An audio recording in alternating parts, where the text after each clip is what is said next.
And you've just heard Kicking Up Dust, the new single from F.O. Machete. And I'm joined now by Natasha and Paul from the band. Hello, both. Hi there. Hello. Hi. So what can you tell us about Kicking Up Dust? Who wants to go first on that one? I can go first, I think. It's a kind of a strange song for us. It was a riff. The song came from a riff, the main chorusy guitar riff, which was actually one of the first ever riffs that I wrote for Machete 20 years ago or something when we first got together.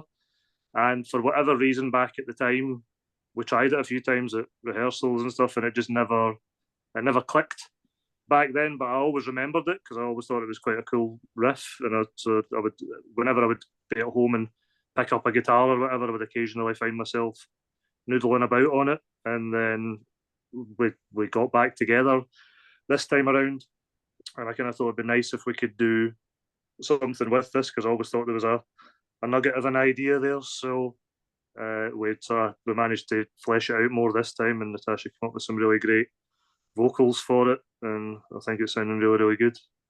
It's an interesting song for us because the riff is quite heavy, but the verses are quite light, and it's I think it's that juxtaposition between the really heavy shellac kind of sound and then the really melodic verses, and I think that's what makes the song work. And I think that was a new approach that we took to it. Whereas I think before 20 years ago, we were probably just like go heavy on everything. So a little subtlety has come into the band.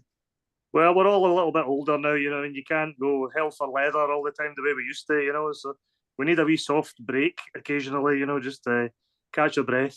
But I think we've always had a sort of poppy, sunny side to us, though, which I think we've just developed a lot more in Machete Mark II.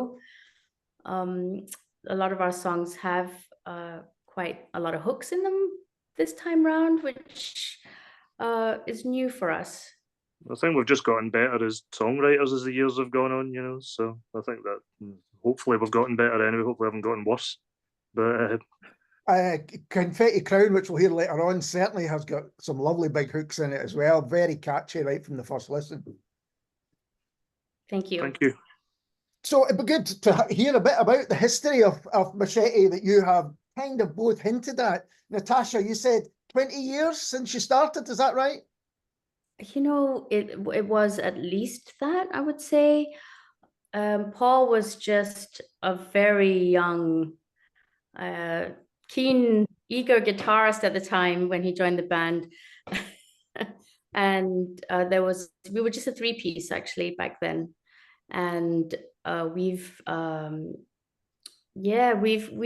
think what initially attracted all of us together was that we love the same music.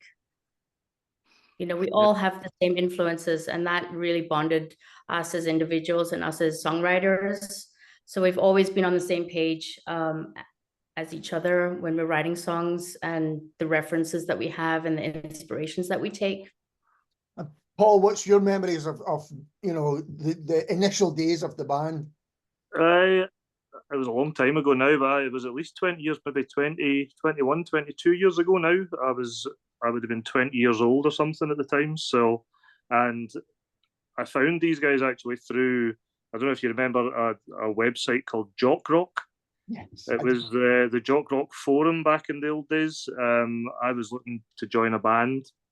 Had been in bands at school, had never really done anything, left school, went to uni, and really was looking to join a band, and saw this ad on the Jock Rock forum and got in touch, and Natasha called me back and went in and met them the first time, and our old drummer Callan was there, and he was wearing, I seem to remember he was wearing what looked like a Guantanamo Bay jumpsuit, and he had like dreadlocks and everything like that, and I was a bit sort of like, this is not what I expected the drummer of this band to look like. So it's but it really worked right from the start. As Natasha said, me and her in particular, share a lot of the same musical influences. We always loved Sonic Youth and the Pixies and Dinosaur Jr., all the kind of 90s American indie rock pavement, you know, we still both love now, you know. So we just always got on really well, and it just always seemed to work when we wrote together. And as I say, I think we've got,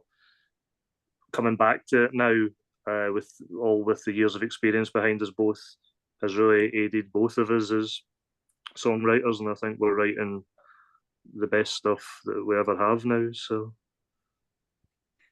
and you recorded around about that time. You had an album out, is that right?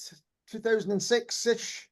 That's right. Yeah. We actually put 2 records out back in the old days. We put our first album, my first Machete, which I think was maybe about 2005-ish, 2006-ish, maybe. Which I still have a lot of fond memories of recording that record. We recorded it in about 2 weeks, recorded and mixed the whole thing with a guy called Andy Miller, a studio called, well, it's now called Gargle Blast. It was the old Chem 19 studios out in Hamilton. And Andy's a great guy and a great engineer, and that's I still have a lot of time for that record. And then we recorded one more after that, which was done sort of far more in patches here and there when we had time and when we had money together to snatch a few days here and a few days there. And although that record only ever came out, if I remember correctly, only ever came out in Australia. I think we had some copies here that we sold at shows, but it never got an official release here. Maybe we should put it out someday, but yeah. And then we did a live mini album that came out called My Last Machete, and I think there was about 7 or 8 tracks on that one, which was a gig that we did at King Tut's, and it was one of our last shows that was recorded. And in between there, we had a few singles out, and then there was this big, I don't know, 13-year gap, I would say. I moved over to the States. We were both in other bands. And after it was, I was living in New York and COVID hit, and that's when I came back to Glasgow. And Paul was kind of wrapping up with his other bands, and I was at a loose end, and it seemed like perfect timing to start playing together. And then we met last night from Glasgow, the record label that our new record's coming out on. Just by chance, I met Gary from the label at Record Store Day in their offices, and he was actually, really fond of us back in the day, and he was like, can't believe you're back, what are you guys up to? And we said, well, funny you should say, we're writing again. And he said, we would absolutely love to put your record out. And I said, brilliant, let's do it. So that's how we've got Last Night from Glasgow on board for our new release, which is coming out next January. So we'll talk about that in a moment, because that's interesting in itself. That 13-year kind of gap that you were talking about, Natasha, yeah. Because you both got quite rich musical histories, I would say. And we've had Natasha, you on before, talking about Arrow's Meat, your role in the band Arrow's Meat. Right. But you have played, here, there, no, I wouldn't say here, there and everywhere, but you played in other bands and done other things. And when you were in America, you were playing in bands as well, yeah? Yeah, I was in this kind of cool rock/hip hop band called Bedtime for Toys. We wore a lot of gold chains and lycra and played all these really cool LA parties, and it was a really, really, really fun band. And I actually think I got a lot better at playing bass with them, because it was such a different genre of music. It was really a new way of expressing creativity with them. Was just, was so different. So actually coming away from that and coming back into this band, I feel like I am playing and writing a lot differently. And we both are actually as songwriters. So Paul was really busy with his bands when we had that 13-year gap, but I also was very busy just having my 2 kids. Yeah. And that took up a lot of time, as Paul will know, because he's just had a baby. So it's a lot. Yeah. Paul's face says, I'm just about to start that. Yeah. What your music, because you have, as Natasha says, you've played in bands and, during that time. Can you tell us a little bit about that? Yeah, immediately after Machete split up, the first time Natasha had moved away to America, I actually moved down to London, and I joined a band called Red Light Company, who we ended up signing with a label who were then taken under the wing of an independent label who were then sort of taken over by Sony. So we were, to all intents and purposes, signed to a major, because it was everyone at Columbia Records were the people who were working our album. And I did that for a couple of years, toured the world with them, put out an album. The album did, I thought, really well. Went into the charts at number 13 in the national charts, which is just short of a top 10, really. Yeah. And then we were dropped almost immediately after it, which was a real kicker for all of us. But then I moved back to Glasgow after that, and then I played with various bands, including a really great band called Body Parts with Jenny Reeve and Jill O'Sullivan, who are incredible singers and songwriters. So, and then I played for a little while in a shoegaze band called the Cherry Wave as well. Still, that band never actually split up, but sort of during COVID, a COVID casualty really sort of kind of fizzled out during that. And it was around that time again when things were fizzling out that I thankfully bumped into Natasha again, and we decided to start things up. So it's been, I can't remember a time where I've not been in a band in my adult life, to be honest. I've always ended up doing something. And Natasha, after that time, was it easy to slip back into working together again? Was it, like... it was so natural. Yeah. It was incredibly natural. In fact, I think we just wrote a song immediately on the first day called Jettison.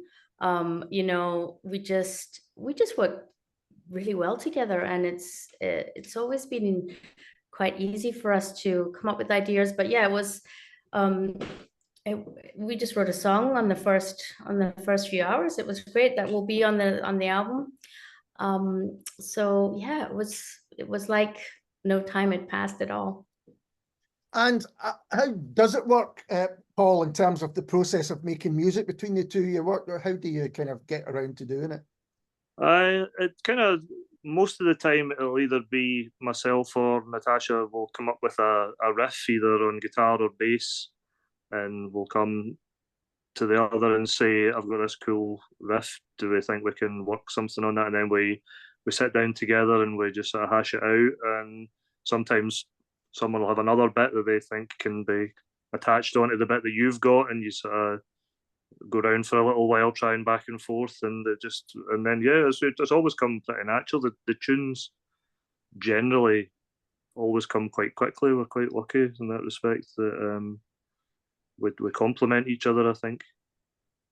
And yeah, we've established that you're both in different parts of the country. Is it kind of long distance collaboration in some sense, or do you get together quite often to work, Natasha? Well, I'm only up here for a couple of weeks, so. Oh, right, I see. That was I'm on my summer holidays. My parents are visiting over from Australia, so we're just up here enjoying the Scottish Highlands. But yes, we do rehearse. At the moment, it's so busy because we're in the midst of recording our new album, which will be out, I think I mentioned, in January. So we've been writing and rehearsing that. But also, we've got a few gigs coming up as well. So we've also been really busy trying to practice the new songs so that we can play them out and start touring them, and picking up momentum again for the release coming out. We've got another single coming out in November called Skeletor, and so it's going to be kind of non-stop until then. We're just going to keep going and hopefully in January, maybe even do a few gigs further away, maybe London. We might go to London, go to Europe if we can. We'll see. Because at least one of your gigs is Sneaky Pete's in Edinburgh on the 7th later this week, isn't it? Yeah. That's right. Yeah. And were you playing Glasgow? And am I right in saying that got cancelled? Is that correct? Yeah, unfortunately, we were due to play at Broadcast on Sucky Hall Street the night before we go to Edinburgh, but they've had some terrible flooding damage recently, unfortunately. So they're closed at the minute, and they won't be open again in time for the gig, unfortunately. So, but there'll be some other gigs come up. I'm sure we've got some other things in the pipeline which I don't think we're allowed to announce yet. But there'll be other stuff coming up. Yeah, especially around November when the next single's out. Yeah, I hope you reschedule another Glasgow date, definitely, because, you know. No, we will do, definitely. Really like that. But yeah, it would do. And what is a Machete live experience like? What could people expect in the gigs? Oh, you're both smiling. That's good. They can be a little chaotic sometimes, but I'm thinking primarily of the last gig we did in Edinburgh, but which was really good, but not without its issues, technical issues. But I think we live. I always quite like that. I think the gigs are quite fun. I don't think, there's a lot of bands I think you go and see, and they're quite sort of reverential and really, take themselves very seriously and stuff like that. And I don't think we do take ourselves that seriously, especially on stage and stuff like that. I think it's quite it's just about turning guitars up really loud and loads of feedback and screaming and just throwing yourself about a little bit. We probably don't throw ourselves about as much as we used to 20 years ago. I mean, I know I definitely don't. I don't have the stamina for it anymore, but it's but with a bit of light throwing around. And Natasha, are you looking forward to playing these songs live? Yes, I really am. I'm really enjoying writing them. I'm enjoying playing them. I'm enjoying listening to them, and I've been absolutely loved the recording process this time. We've worked with Paul Savage from Chem 19, and really felt that he understood where the band was coming from and our sound, and we clicked straight away. And we've been over the moon with the songs that have come out. And we've also been recording with Brian McNeil, who records Belle and Sebastian, and that's been an amazing experience as well. He's got a studio in Paisley, so we've been kind of using the two bases, and loved playing the songs live. And we actually have played more new songs than we are old songs now, which has been really refreshing. So hopefully everyone will love them as much as we do. I think that was quite important for me, like coming back in as well, is that I didn't want to just be doing gigs and just be playing the old songs. I think, the old songs are fine and good and all the rest of it, but I'm far more interested and excited about writing and playing new stuff now, because I think we've changed as a band, so I don't know that all the old stuff really accurately represents us anymore. So I'm really glad that we're doing mostly new stuff. I think the new songs are so much deeper, so much more complex in melodically, the way they're layered. We're using a lot more different techniques now in the studio. Like, we're not afraid of adding layers of keyboard now, which we would have never have even entertained back in the day. Oh God, no, it was just three, it was just us three, and that was it. It was bass, guitar, and drums, and that's it. But now I feel like they've just developed as more complex arrangements and more melodic arrangements, and dare I say, there's even harmonies on some songs, which we never would have entertained back in the day. That's going to be really hard to do live, so that's the challenge. Harmony's going. You have to work at that during feeding. Yeah, definitely. Yeah, I mean, when you were asking about the live shows earlier, it is a very live sound for us. You know, we've always just gone with it. You know, we don't have, you know, 10 people in the band that have all these different things that they're doing. It's just us. It's just, you know, we'll play our instruments, we'll sing our songs, and we'll have fun while we're doing it. Well, you've released 2 cracking singles. They really are terrific, and I can't wait to hear the rest of the album when it comes out, and hopefully catch you live as well. But for now, thanks very much for taking the time to talk to me. It's been a real pleasure. Thank you for having us. Thank you. Thanks very much. And this is FO Machete and Confetti Crown.